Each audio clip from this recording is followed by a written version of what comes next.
Municipal committee और आल government व private college के ज़ेर एहतमाम मुकाबला हुस्न नात का इनेकाद किया गया। मेंबर कौमी assembly Syeda Nausheen Iftikhar, assistant commissioner Anwar Ali Kanju, director college Shahzad Munawwar Warraich मेहमान खुसूसी थे। कॉलेज की तलबा व तालबात ने आका करीम की बारगाह में हदिया अकीदत के फूल नशावर किए।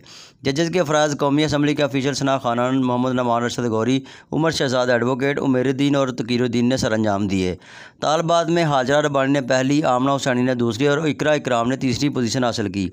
तलबा में हाफ़िज़ अब्दुल वदूद ने पहली, इब्तिसाम ने दूसरी और मोहम्मद समीर ने तीसरी पोजीशन हासिल की। मेहमानान खुसूसी ने पोजीशन हासिल करने वाले तलबा और तालबात में इनामात तकसीम किए। पहली पोजीशन हासिल करने वाले तलबा और तालबात को 50-50 हज़ार रुपये, दूसरी पोजीशन हासिल करने वालों को 30-30 हज़ार रुपये और तीसरी पोजीशन हासिल करने वालों को 20-20 हज़ार रुपये के नकद इनामात दिए गए। जबकि हिस्सा लेने वाले तमाम तलबा और तालबात को प्राइवेट कॉलेज एसोसिएशन की तरफ से फ़ी का 5,000 रुपये दिए गए। सैयदा नौशीन इफ्तिखार ने इज़हार ख्याल करते हुए कहा कि मुझे इस बाबरकत महफ़िल में आकर दिली तस्कीन महसूस हुई है। आज के नफसा नफसी के दौर में इस तरह की महाफ़िल का इनेकाद बाइस खैर व बरकत है। इसके लिए तमाम मुंतज़मीन मुबारकबाद के मुस्तहिक़ हैं। तकरीब से director college Shahzad Munawwar Warraich, assistant commissioner Anwar Ali Kanju व दीगर ने भी खिताब किया और तलबा और तालबात की कारकर्दगी को सराहा।